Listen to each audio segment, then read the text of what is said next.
My son told me he was taking me for a routine checkup.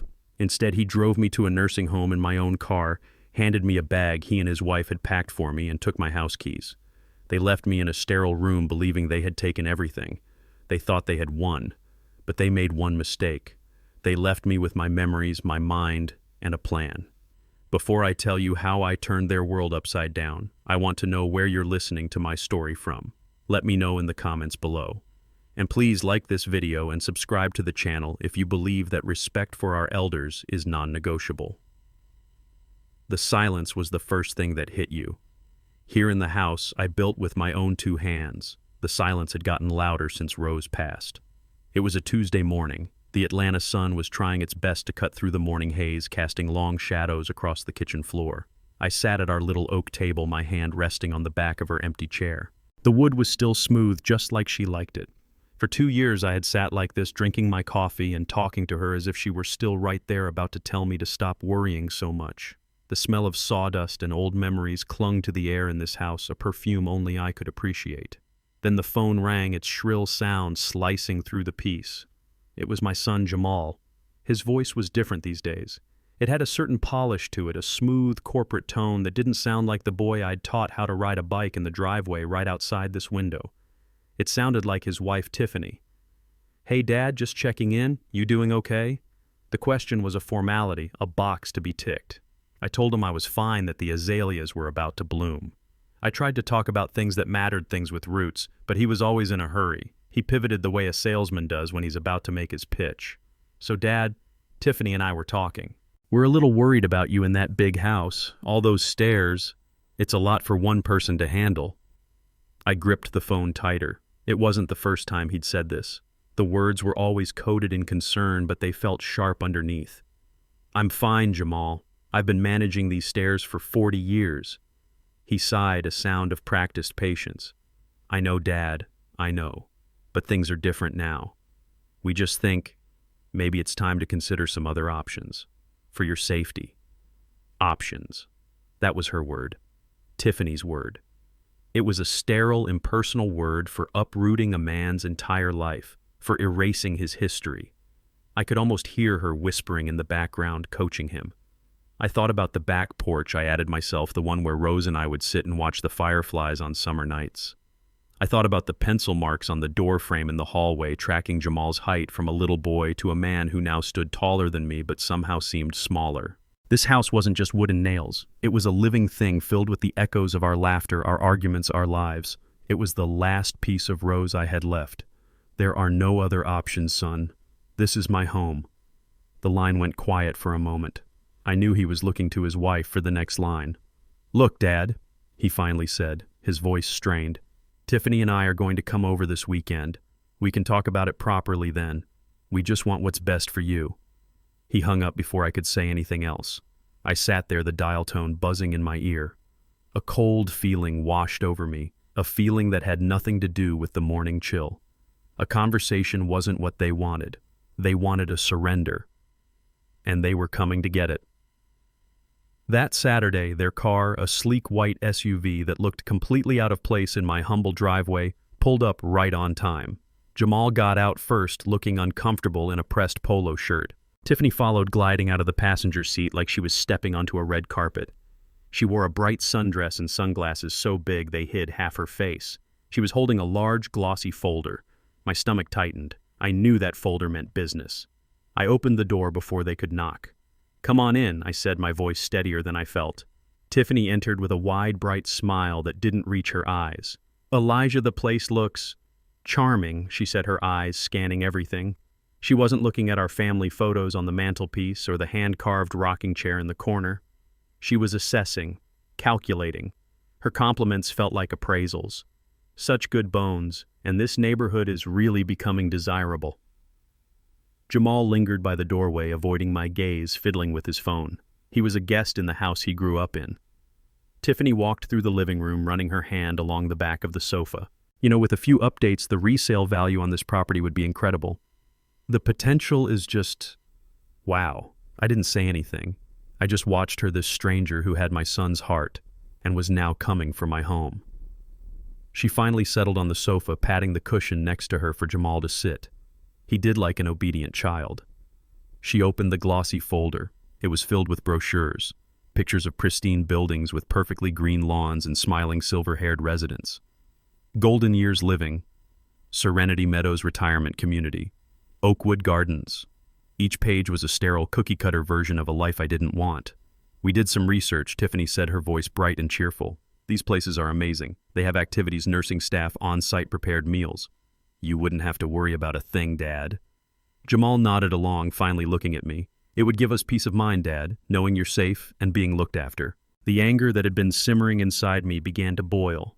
I looked at my son, at the man he had become. I saw a stranger wearing his face. Peace of mind for who Jamal. For you, I stood up my legs feeling stronger than they had all morning. I am safe. I am being looked after. By myself. Just like I have for 75 years. I pointed to the brochures. I don't want your activities or your prepared meals. I want my home. The home your mother and I built. The home you said you never wanted to leave. For a second, a flicker of something, maybe shame, crossed Jamal's face. But it was gone as quickly as it came. Tiffany stepped in, her sweet tone becoming firm like steel wrapped in velvet. She didn't look at Jamal. She looked directly at me. We're only thinking of you, Elijah, she said. The sound of my first name from her lips was a deliberate sting. It was a reminder that she saw me not as a father figure, but as a problem to be managed. An obstacle. You've done so much for everyone your whole life. It's time to let someone else take care of things. Sometimes we need other people to decide what's best for us. The sheer audacity of that statement took my breath away. Decide for me. In my own home. That's when I remembered a conversation I had with Rose years ago, not long after Jamal and Tiffany got married. We were sitting on the back porch watching the sun go down. Be careful with that one, Eli, Rose had said, her voice soft but serious. She's got eyes that are always measuring. She looks at our house, not at our son. I had told her not to worry, that Jamal was happy. How wrong I had been. Rose had seen it from the very beginning. I looked at the two of them on my sofa, a united front against me. I knew then that this was not a discussion. It was a declaration of war. The answer is no, I said, my voice low and final. This conversation is over. You need to leave. Jamal looked stunned, but Tiffany's smile never wavered. She slowly closed the folder, a picture of perfect composure. She stood up, smoothing down her dress. Okay, she said, her voice light and airy. We understand. You need time to think. They walked to the door. Jamal paused, turned back to me, his face a mess of confusion and guilt. He opened his mouth to say something, but Tiffany put a hand on his arm. Let's go, honey. As she walked out the door, she glanced back over her shoulder at me, and her smile was gone.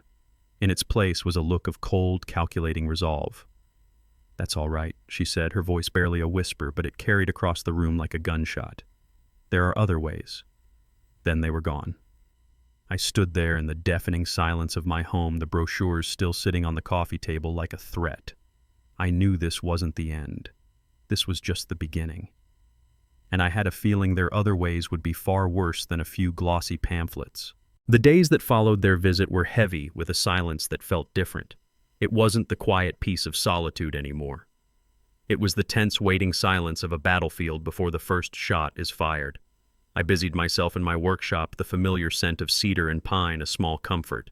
I tried to convince myself that I had been firm, that they had heard me.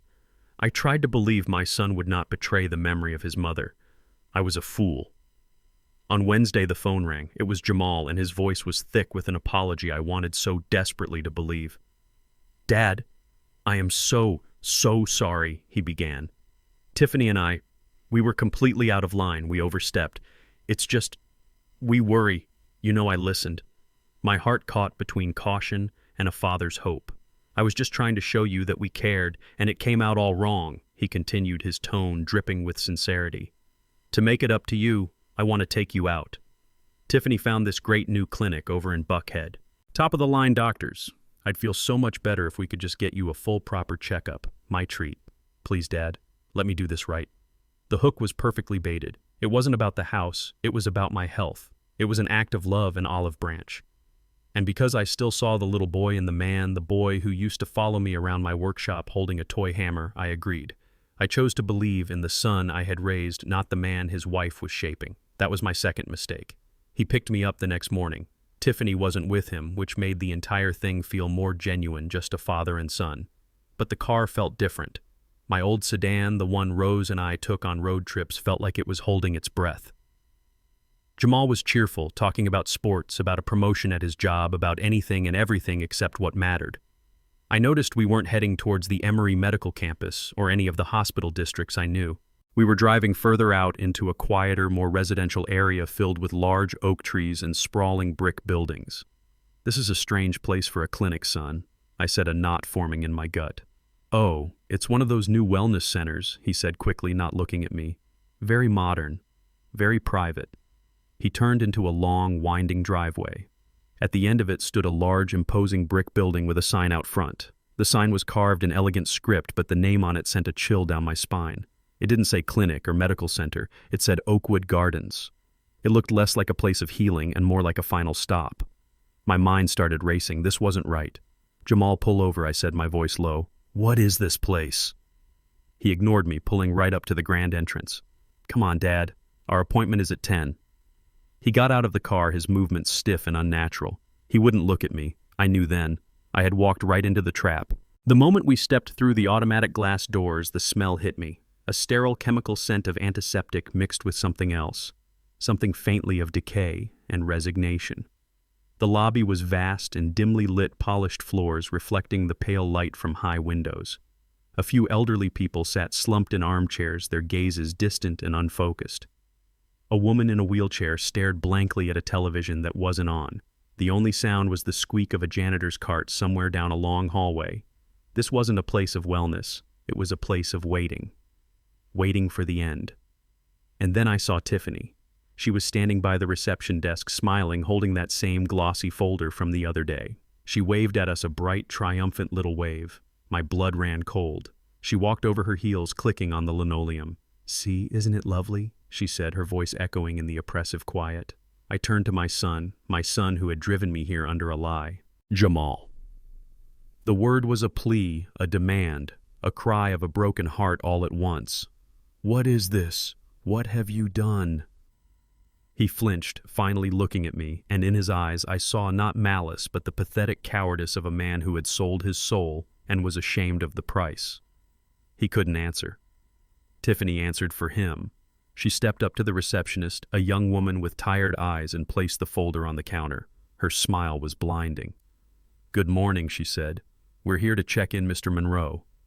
The world seemed to tilt on its axis. The air left my lungs. I grabbed Jamal's arm, my grip surprisingly strong.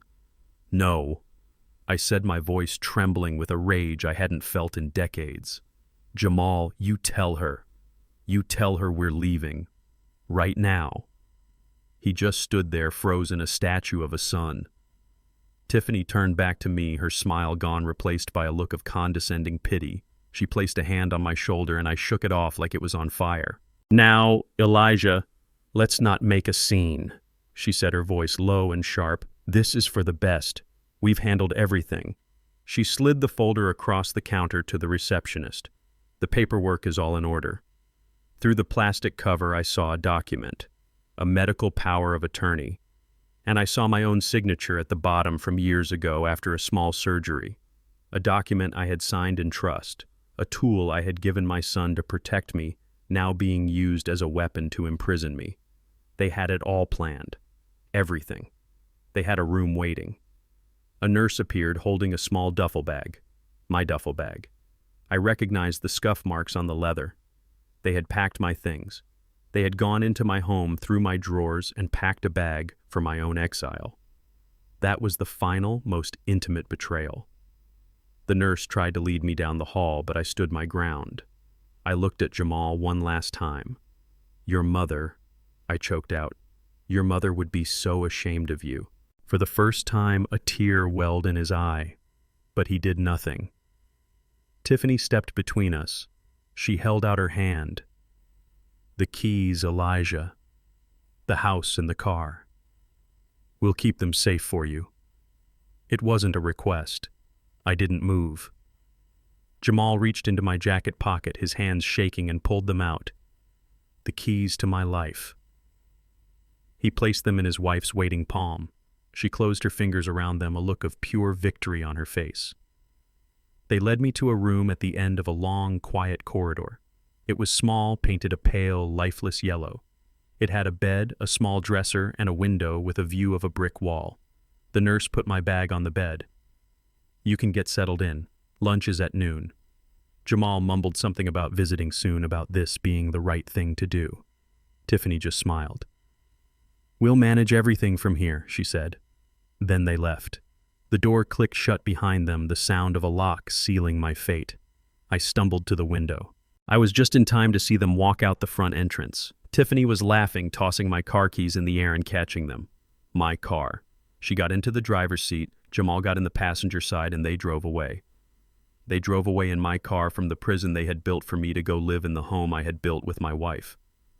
The shock finally gave way, and a wave of despair so heavy it felt like drowning washed over me. I sank onto the hard mattress, the fight completely gone from me. They had won.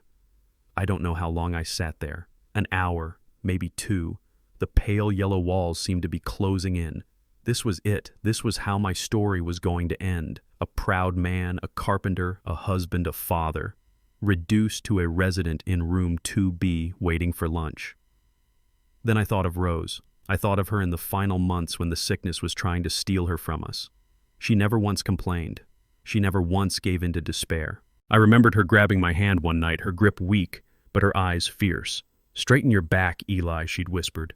"A Monroe man doesn't bow his head. You fight. You always fight." Her voice was as clear in my head as if she were sitting right next to me, and something inside me shifted. The despair didn't just disappear. It burned away, leaving behind something hard and cold and clear. Rage.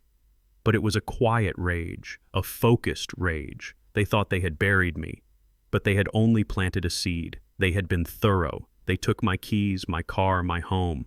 They had the power of attorney. They left me in a place where they controlled the visitors, the calls, the schedule. They thought they had stripped me of all my power. But they had overlooked 2 things. They had left me my mind, which was sharper than they could ever imagine. And in their haste, in their arrogance, they had forgotten about the small, simple object in my pocket. My cell phone. They had taken the keys to my house, but they had left me the key to their complete and utter destruction. It was right there, buzzing silently in the palm of my hand. The game wasn't over. It had just begun. The door clicked shut, the sound echoing in the small room like the closing of a coffin lid. I stumbled to the window, my hands pressed against the cool glass. I was just in time to see them walk out the front entrance. Tiffany was laughing a bright, ugly sound. She tossed my car keys in the air and caught them with a flourish. My car. The old Buick Rose and I had taken on a dozen road trips, the car I polished by hand every other Saturday. She slid into the driver's seat, the place that had only ever belonged to me or Rose. Jamal got in the passenger side, his head bowed, and then they were gone. They drove away in my car from the prison they had built for me to go live in the home I had built with my wife. The shock finally gave way, and a wave of despair so heavy it felt like drowning washed over me. I sank onto the hard mattress, the springs groaning in protest. The fight was completely gone. The pale yellow walls seemed to be closing in the air, thick with the smell of bleach and surrender. This was it. This was how my story was going to end. A proud man, a carpenter, a husband, a father, reduced to a resident in room 2B waiting for lunch. I buried my face in my hands, the rough texture of my palms, a stark reminder of a life of work and purpose that now felt 1,000,000 miles away. They had won. I don't know how long I sat there. An hour, maybe 2. Time had lost its meaning. The sun began to set, painting the brick wall outside my window in shades of orange and red, the colors of a dying fire. And then I thought of Rose. I thought of her in the final months when the sickness was trying to steal her from us. She never once complained. She never once gave in to despair. I remembered her grabbing my hand one night, her grip surprisingly strong, her eyes fierce in her tired face. "Straighten your back, Eli," she'd whispered, her voice raspy but firm. "A Monroe man doesn't bow his head. You fight. You always fight." Her voice was as clear in my head as if she were sitting right next to me. A jolt went through me, sharp and clean. I lifted my head and straightened my back. The grief was still there, a deep, aching wound for the son I had lost. But something else was rising through it. The despair didn't just disappear. It burned away, leaving behind something hard and cold and clear. Rage. But it was a quiet rage, a focused rage. The fire in my chest hadn't gone out. It had just banked low, turning into a hot, patient coal. They thought they had buried me, but they had only planted a seed. I stood up and began to pace the small room, my mind for the first time in days working with sharp, cold clarity. They had been thorough. They took my keys, my car, my home. They had the power of attorney. They left me in a place where they controlled the visitors, the calls, the schedule. They thought they had stripped me of all my power, leaving me as helpless as a child. But they had overlooked two things. They had left me my mind, which was sharper than they could ever imagine. And in their haste, in their arrogance, they had forgotten about the small, simple object in my pocket, my cell phone. I pulled it out. The screen lit up a beacon in the dimming room. They saw a tired old man. They didn't see the carpenter who knew how to measure twice and cut once. They didn't see the man who knew that to build something strong, you first need a solid plan. I was not a prisoner. I was a craftsman. And this was just a new kind of project. I needed tools. I needed allies. My mind flashed back to the chaotic check-in, the faces in the lobby, the staff. Most were busy, their expressions professional but distant. But there was one, a young nurse, the one who brought my bag to the room. Her name tag said Imani. When she had looked at me, her eyes weren't filled with the pity I saw in the others. They were filled with a quiet understanding, a flicker of empathy. That was a start. I opened my contact list, my thumb scrolling past the names of old friends, neighbors, family members who didn't know what had happened. Then I saw the name I was looking for. Marcus Thorne, attorney at law, my friend for over 30 years, a man as sharp as a freshly honed chisel, a man Rose had trusted completely. A plan began to form not all at once but in pieces, like fitting together the joints of a fine piece of furniture. It was a long shot full of risks. But it was a plan. It was a weapon. They had taken the keys to my house, but they had left me the key to their complete and utter destruction. It was right there, buzzing silently in the palm of my hand. The game wasn't over. It had just begun. The next morning, the sun rose on a different man. I was still in room 2B. The pale yellow walls were still my cage, but the man inside it was no longer a prisoner. He was a general. And this sterile, quiet facility was my command center. The first rule of any good strategy is to understand the terrain and the enemy. So I began to play the part they had assigned to me. I became Resident Monroe. When they brought the bland, lukewarm oatmeal, I ate it without complaint. When they handed me a small paper cup with my morning pills, I swallowed them with a nod. I was quiet, compliant, and slow in my movements. To the staff, I was just another old man fading into the routine. To them, it was surrender. To me, it was camouflage. My primary target was Imani. I watched her. She moved differently than the other nurses. They were efficient, which I respected, but they were hurried. They saw tasks, not people. Imani saw people. She would pause for an extra second to adjust a pillow. She would make eye contact. She listened. For 2 days, I said nothing of my plan. I simply engaged her.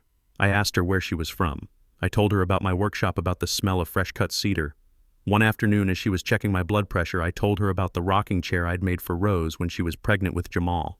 I described how I'd carved her initials RM into the wood right under the armrest. A man's hands should build things that last longer than he does, I told her. She smiled a genuine warm smile. My granddaddy used to say things like that, she said. He was a bricklayer. I had found my opening. The next day, I waited until she was on her rounds and the hallway was quiet. Imani, I said, my voice low. Can I speak with you for a moment, in private?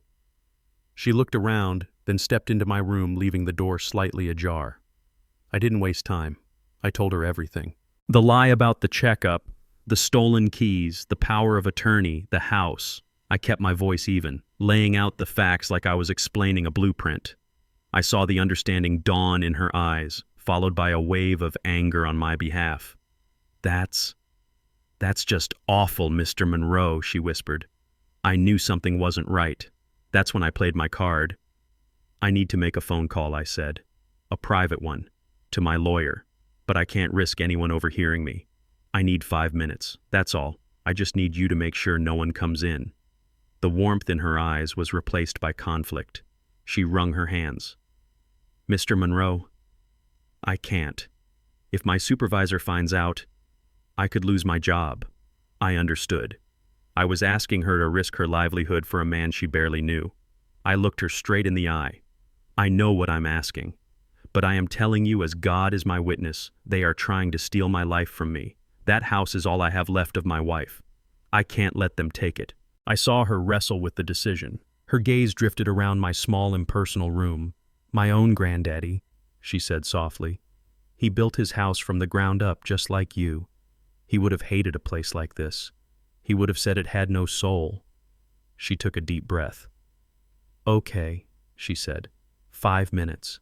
I'll stand in the doorway. If anyone comes, I'll tell them you're resting. My heart hammered against my ribs, not with fear, but with adrenaline. This was it, the first shot. I pulled out my phone and quickly scrolled to the letter M, Marcus Thorne. I pressed the call button. He answered on the second ring, his voice as crisp and no-nonsense as ever. Thorne. Marcus. It's me. Elijah. There was a brief pause. Elijah. Where are you? I tried calling your house. Marcus, listen to me. I said, my voice urgent and low. I'm in serious trouble. Jamal and his wife, they've put me in a nursing home. Oakwood Gardens. They lied to me. They have some kind of medical power of attorney and they've taken my house. I heard the sharp intake of breath on the other end of the line. Marcus didn't ask 100 questions. He was a professional. He got it. Don't say anything else over the phone, he said, his voice now cold as steel. I'll be there tomorrow at 10 a.m. As your legal counsel, they can't deny me access. Sit tight, Elijah. Don't talk to them. Don't sign anything. We're going to fix this. He hung up. I let out a breath I didn't realize I'd been holding. Hope. It was a powerful thing. Imani gave me a small nervous nod from the doorway and then continued on her rounds. The first piece was in place. Later that evening, as if on cue, my phone rang. It was Jamal. I let it ring a few times, then answered, pitching my voice to sound weak, tired. Hello, Dad, it's me. Just calling to see how you are. Are you settling in okay? His voice was full of that fake, cheerful concern. It was like listening to a bad actor. It's fine, son, I said, putting a slight quaver in my voice. The food is, well, it's a roof over my head. That's the spirit, Dad, he said, relieved that I wasn't fighting. You'll get used to it. Tiffany and I will come visit in a week or so once you're all settled. We're just so busy getting the house in order. I could hear the smile in his voice as he said, the house. I closed my eyes. That's fine, son, I whispered. You do what you need to do. I hung up the phone. The curtain had just gone up on my little play. He heard a frail old man giving up. He had no idea he was talking to a general on the eve of battle, and my attorney was coming in the morning. The night was long, but for the first time in what felt like an eternity, I didn't feel alone in the dark. I felt Rose's fighting spirit next to me, and I felt the promise of Marcus's arrival. The next morning, I was awake before the sun. I went through the motions of their routine, but my mind was 1,000 miles away, plodding, waiting. 10 o'clock. I watched the second hand on the cheap plastic wall clock tick closer. At precisely 10:01, I heard it. Raised voices from down the hall. I went to my door, pressing my ear against the cool, painted wood. I could hear Tiffany's voice, sickly sweet, but with an edge of hardened steel. I'm sorry, but he's resting. He's not accepting any visitors today. Then I heard a voice that cut through the years, deep, calm, and unshakable. It was Marcus. Ma'am, he said, and I could picture him standing there tall and unmovable in his tailored suit. I am not a visitor. I am his legal counsel. Denying an individual access to their attorney is a serious violation of their rights. I can explain the specific statutes to you, or you can step aside. There was a moment of shocked silence. Tiffany wasn't used to people who didn't bend to her will. I heard her stammer something, but the authority in her voice was gone. A few seconds later, there was a firm knock on my door.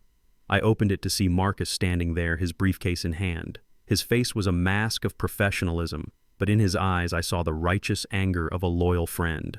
Behind him, Tiffany stood fuming. Her arms crossed, her perfect smile replaced by a venomous glare. Marcus walked into my room, and the entire atmosphere shifted. It was no longer a cage, it was a courtroom, and my trial was about to begin. He closed the door, firmly shutting her out. We sat in the two uncomfortable chairs by the window. I didn't waste time with pleasantries. I laid out the whole ugly story from the first phone call about the stairs to the moment Jamal pulled the keys from my pocket. I kept my voice steady, reporting the facts without emotion like a witness on the stand. Marcus listened without interruption, his hands steepled in front of him. He nodded slowly, his gaze never leaving mine. When I finished, the silence in the room was heavy. They were arrogant, he finally said, his voice a low growl. And greed makes people sloppy. They made a critical mistake, Elijah. He leaned forward, tapping his pen on his briefcase. That medical power of attorney, it's a powerful document. It allows Jamal to make decisions about your health care if you are incapacitated. But that's all it does. It gives him zero, and I mean zero, authority over your finances, your property, or your assets. As long as you are of sound mind and you are as sharp as you were 20 years ago, he can't sell your house, he can't touch your bank accounts, he can't do a thing. A wave of relief washed over me, so powerful it almost buckled my knees. It was the first glimmer of daylight I'd seen since this nightmare began. So, what do we do? I asked. Marcus opened his briefcase with two sharp clicks. The sound was like a judge's gavel. We don't just defend Elijah, we attack. We don't just block them, we remove the entire chessboard. He laid out the plan, each step a hammer blow against their scheme. First, he said, pulling out a document. You are going to sign a new durable power of attorney. This one is comprehensive. It covers everything financial, legal, property. And you are going to appoint me as your agent. The moment you sign this, it revokes and supersedes any and all previous documents. Jamal's medical POA will be worthless. He slid the paper and a pen across the small table. Second, with that authority, I am going to contact a trusted real estate agent first thing this afternoon. We're going to list the house for a quick sale. Cash buyer, no contingencies. We might take a small hit on the price, but we'll have it sold and closed before they even know what's happening. My mind reeled. Sell the house, the home Rose and I built. It was a painful thought, but I understood the ruthless logic. It was the only way. And the money, I asked. Third, Marcus said, his eyes glinting. The proceeds of the sale will not go to your current bank account, which they might try to access. They will be deposited directly into a new irrevocable trust that I will establish in your name. You will be the sole beneficiary. They won't be able to touch a single penny of it. We are going to build a fortress around you, my friend. As he was speaking, he paused, a softer look coming over his face. He looked at me, not as a client, but as a friend. You know, Rose pulled me aside at your 50th anniversary party, he said, his voice quiet. The whole place was full of music and laughter. She grabbed my arm and said, Marcus, you promise me. If anything ever happens to me, you look out for my Elijah. He's a strong man, but his heart is too soft for his own good. I told her I would. He looked down at the papers. I'm just keeping a promise, Elijah. Tears welled in my eyes. It wasn't just about the house or the money anymore. It was about honoring her. It was about being the man she knew I was. Let's do it, I said, my voice thick with emotion. I needed a witness. I told Marcus to wait a moment. I stepped into the hall and found Imani. I asked her if she would be willing to act as a legal witness for a document. She saw the papers in Marcus's hands, saw the look on my face, and simply nodded. She came in, signed the witness line on the document with a steady hand, and then left with a quiet, "Good luck, Mr. Monroe." I took the pen. My hand was shaking, not from age, but from the weight of the moment. I signed my name, Elijah Monroe. The signature was firm, clear. It was the signature of a man taking back his life. Marcus gathered the documents, his movements efficient and purposeful. "The fight has begun, Elijah," he said as he stood to leave. "Now you just need to keep playing your part. Be weak. Be confused. Let them think they have you right where they want you." He shook my hand, his grip firm and reassuring, and then he was gone. I walked back to the window, watching him cross the manicured lawn, a soldier leaving base with his orders. For the first time in what felt like a lifetime, I felt the warmth of hope spread through my chest. That evening I lay on my bed, feeling the exhaustion of the day. I picked up my phone, my fingers idly scrolling. I found Tiffany's social media page. It was public. And there it was, a new post from just an hour ago. It was a picture of her and Jamal standing on the front porch of my house, my home. They were smiling, holding a glass of wine, the setting sun glinting behind them. The caption read, "Making this beautiful house our forever home. So excited for our new beginning. Shad blessed." I looked at their smiling, triumphant faces. They were celebrating on stolen ground, completely oblivious that the ground was about to crumble right out from under them. I smiled. A true, genuine smile. Let them post their pictures. The eviction notice was already on its way. The 2 weeks that followed were a masterclass in patience. I became the model resident of Oakwood Gardens. I was a ghost in the hallways, a quiet old man who kept to himself. I ate what they gave me. I slept when they told me, and I spoke only when spoken to. To my son and his wife, my silence was the sound of defeat. They believed they had broken me. In reality, I was a coiled spring, and every passing day the tension grew tighter. While I was playing the part of a man fading away, Marcus was a whirlwind of focused activity on the outside. Our phone calls were brief coded updates, my secret lifeline to the war being waged on my behalf. One afternoon he called. "Elijah," he said, his voice low. "We have an offer. A young family, 2 kids. They lost out on 3 other houses in the neighborhood. They're eager. It's a cash offer, which means we can close in days, not weeks. It's about 10% under what we could get if we waited, but it's clean and it's fast." I looked around my little yellow room. I thought of a young family's laughter echoing in the halls where Rose and I had grown old together. It felt right. A family, I said. Rose would have liked that. "Take it, Marcus. Sell my home."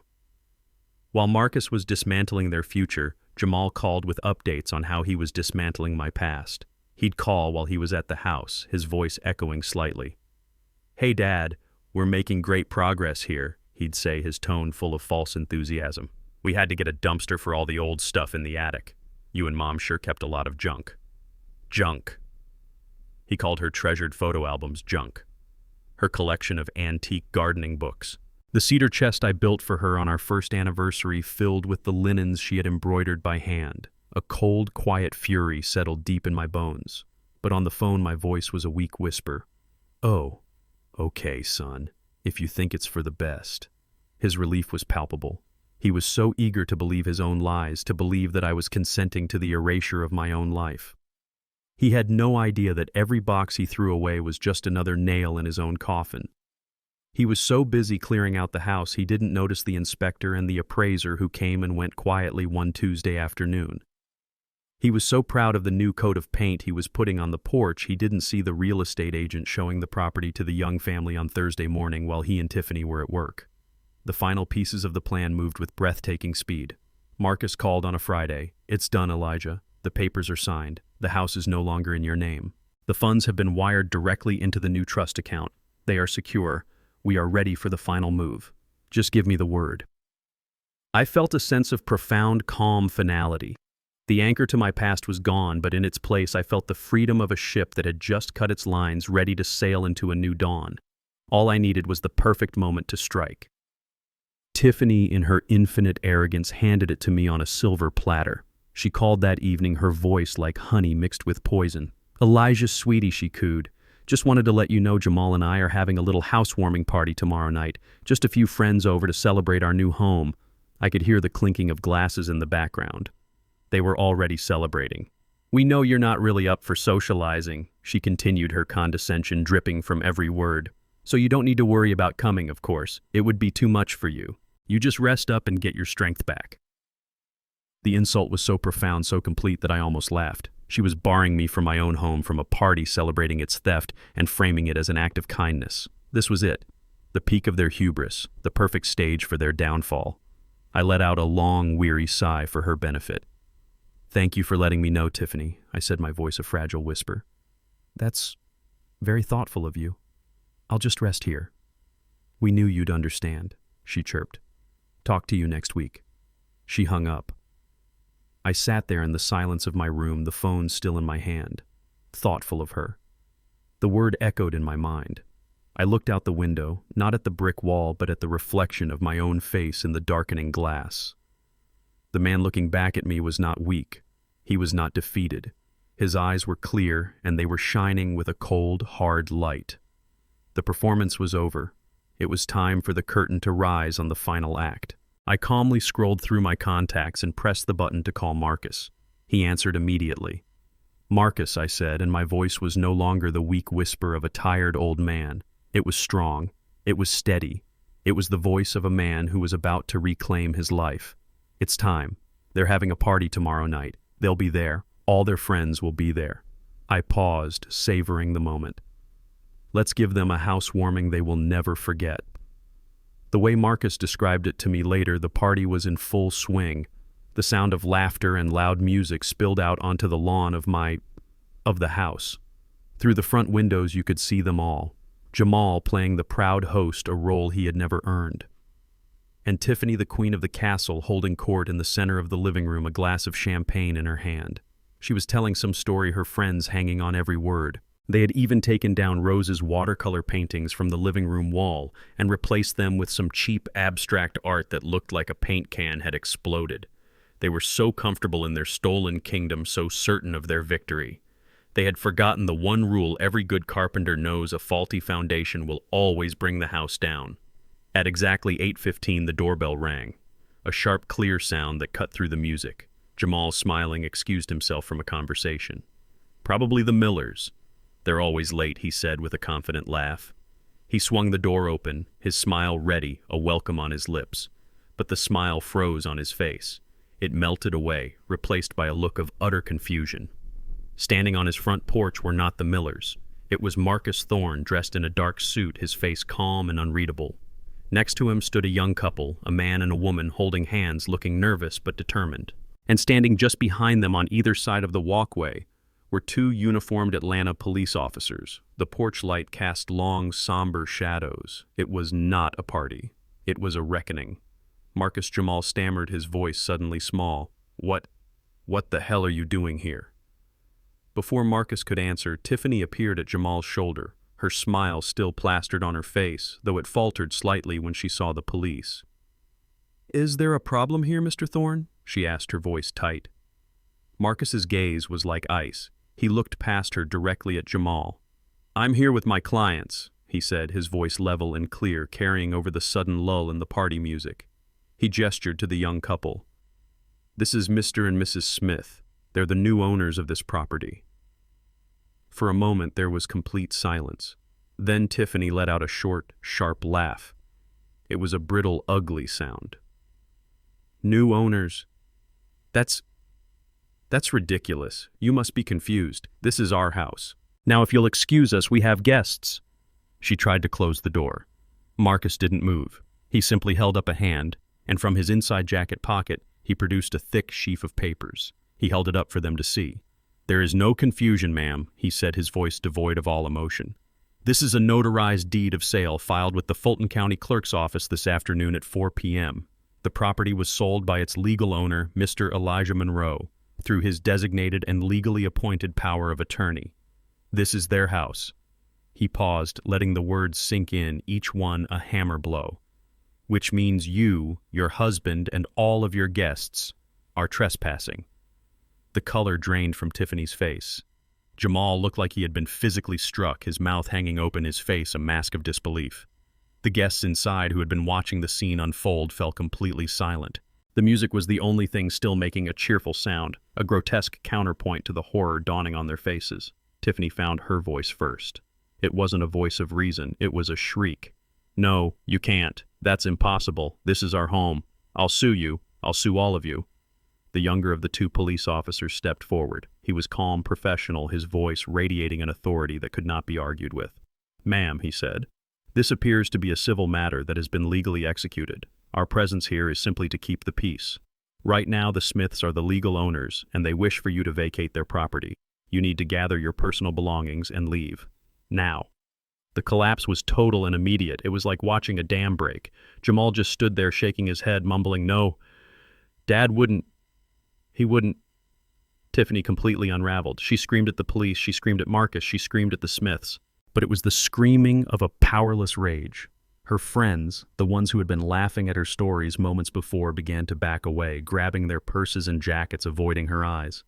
They scurried out the back door, melting into the night, abandoning their queen. The officers were patient, but firm.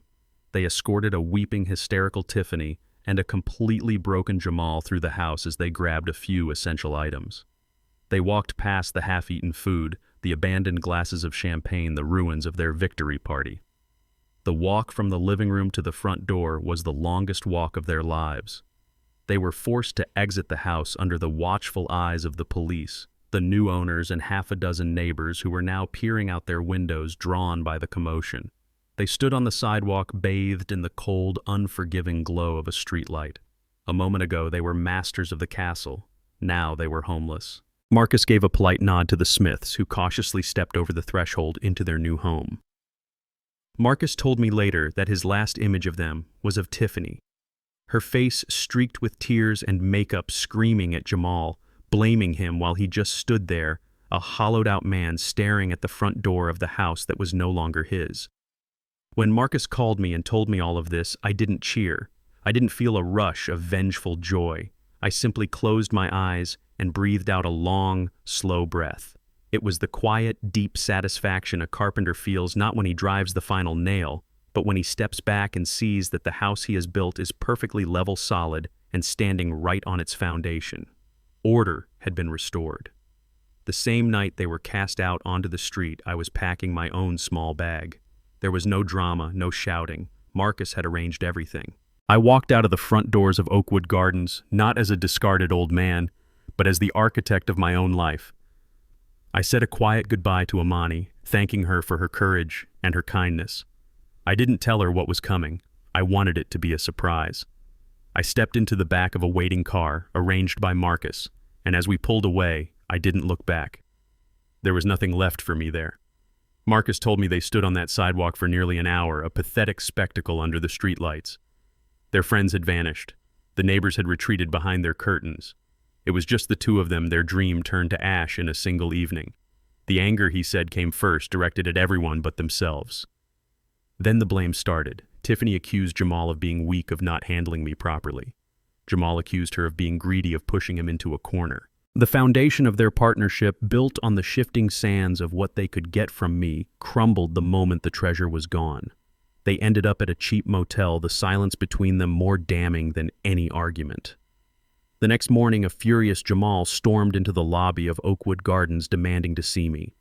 The receptionist, the same one who had checked me in, looked at him with a placid professional calm. "I'm sorry, sir," she said, checking her computer. "Mr. Monroe was discharged yesterday evening." The look on his face, Marcus said, was a picture of pure, impotent rage. He had come for a fight, for a confrontation, only to find the battlefield empty. He had lost, and he didn't even know how. That's when he made the call he should have made in the first place. He called my lawyer. Marcus said he didn't even say hello. The voice on the other end was just a raw scream of entitlement. "Where is he? Where is my father's money? What did you do with it?" "Marcus, let him vent. Let the storm break." When there was finally a pause for breath, Marcus's voice was calm and precise, the voice of a man holding all the cards. "Jamal," he began, "nothing was stolen. Everything was executed legally, according to your father's explicit wishes as outlined in a legally binding power of attorney. Perhaps you should have taken the time to understand the law before you tried to misuse it." He let that sink in for a moment. As for the proceeds from the sale of the house, Marcus continued, "Your father decided that money could be used to build something more meaningful than a new kitchen for your wife. He has instructed me to establish the Rose Monroe Scholarship Fund." "The what?" Jamal stammered. "Your mother's legacy," Marcus said, his voice carrying the full weight of the words. "The fund will be administered by Spelman College here in Atlanta. It will provide a full 4-year scholarship to a deserving young African-American woman studying fine arts or craftsmanship. One student every single year, in perpetuity. Your mother, who loved art and believed in the power of this community, will now be responsible for building the futures of countless young women. That is where the money is, Jamal. It is being turned into a legacy." Marcus said there was a long, stunned silence on the other end of the line. Before Jamal could recover, Marcus delivered the next blow. "Regarding the Buick," he said matter-of-factly, "your father gifted it with a clear and legal title to a young nurse named Imani. He believes in rewarding kindness, a concept you might want to study." Finally, Jamal found his voice, a weak, desperate whisper. "And my dad? Where is he? Your father?" Marcus said, his voice firm, drawing a final, clear boundary, is safe, comfortable, and in a place of his own choosing. He has asked for his privacy to be respected. From this point forward, all communication will go through my office. Do you understand? Marcus didn't wait for an answer. He hung up. They had lost everything because they never understood what was truly valuable. They saw a house, an asset to be liquidated. I saw a legacy. They saw me as a burden to be managed. I saw myself as a man who still had something to build. This wasn't about revenge. Revenge is a fire that consumes everything and leaves you with ashes. This was about restoration. I didn't destroy their future. I simply refused to let them steal mine. Instead, I invested it. I invested it in the memory of my wife, in the future of my community, and in the simple, profound power of a single act of kindness. That is a return on investment they will never understand. My new life began not with a bang, but with the quiet scent of fresh coffee and sawdust. My apartment is smaller than the house, of course, but the light is better. A big window looks out over the Atlanta skyline, and in the morning the sun spills across the floorboards. I chose this place myself. Every piece of furniture, every picture on the wall is here because I wanted it to be. There is no greater luxury than the freedom of choice. Most days you can find me here at my small workbench by the window. My hands, which they thought were too old and frail to be of any use, are busy again. I am working on a small, intricate box carved from a piece of walnut I've had for years. It's a gift for someone I haven't met yet. On the table next to my tools, there is a letter. It's on thick, cream-colored paper. The handwriting is young and full of hope. It's from the first recipient of the Rose Monroe Scholarship Fund. Her name is Anissa. She writes that she is the first person in her family to go to college. She writes about her dream of becoming an art teacher, of bringing beauty into the world. She writes that my wife's legacy has given her a chance she never thought she would have. I have read that letter a dozen times. Each time it reminds me that what I lost was just a building. What I built in its place is a future. I look at my hands covered in a fine layer of sawdust. I look at the letter, a promise fulfilled, and I look out the window at the bustling city, a world full of doors waiting to be opened. I am not lonely here. I am free. They took my house, but in doing so, they gave me back my life. A house is built with wood and nails, but a life must be built with dignity and respect. My wife Rose, she would have liked this. She would have loved this. Our true legacy was never in the walls we owned, but in the doors we could open for others. And I, at 75 years old, finally learned how to open that door for myself. Thank you for listening to my story. If it resonated with you, please like this video, subscribe to the channel, and share your own thoughts on family and legacy in the comments below. Your voice matters. This story teaches us that true strength is not loud, but quiet, patient, and often underestimated. It reveals that our greatest assets are not material possessions, but our integrity, our minds, and the legacies we choose to build. Elijah's victory wasn't in punishment, but in transformation, turning a source of greed into a wellspring of hope for future generations. It is a powerful reminder that we must never allow others to define our worth or write our final chapter. True power lies in reclaiming our own narrative with dignity and ensuring our life's work builds something that will outlast us. What did you think of the way Elijah created his final legacy? Share your thoughts in the comments below.